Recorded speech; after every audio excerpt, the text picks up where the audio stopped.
तभी पता चल जाएगा तब्दीली अवाम के लिए कि सब के लिए एक है।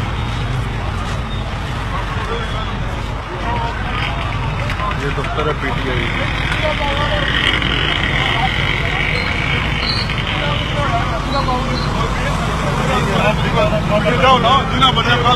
और भी काफी बंदे छड़े छड़ गए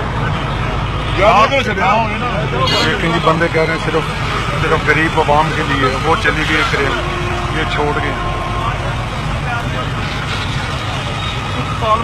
ये छोड़ दिया है जी। देख लें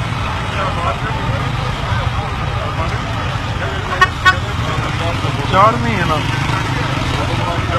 ये दफ्तर छड़ गए ने।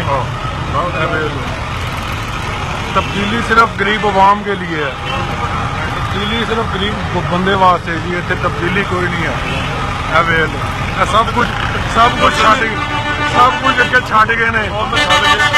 लो हर शहर छड़ गए ने। ये तब्दीली सिर्फ गरीब बंदे वास्ते आई है जी। ये नहीं करना है ना, ये कितने करना है? ये MNA साहब का है ना, इस वास्ते नहीं करना। डाडिया घरों लंघा ने डाडिया की होया जी? डाडिया घरों लंघे माड़े ਨੂੰ ਬਸ ਫੜਨਾ ਜਾ ਕੇ ਇਹਨਾਂ ਨੇ। हाँ जी सिर्फ गरीब ने मरना है, हमेशा गरीब ही मरया है। हाँ जी जिंदाबाद।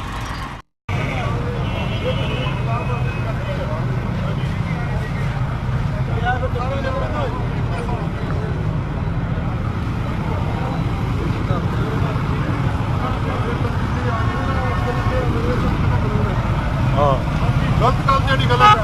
ये MP MNA ना इस वास्ते नहीं कह रहे, गरीब आदमी ने सारे ने किए कर रहे।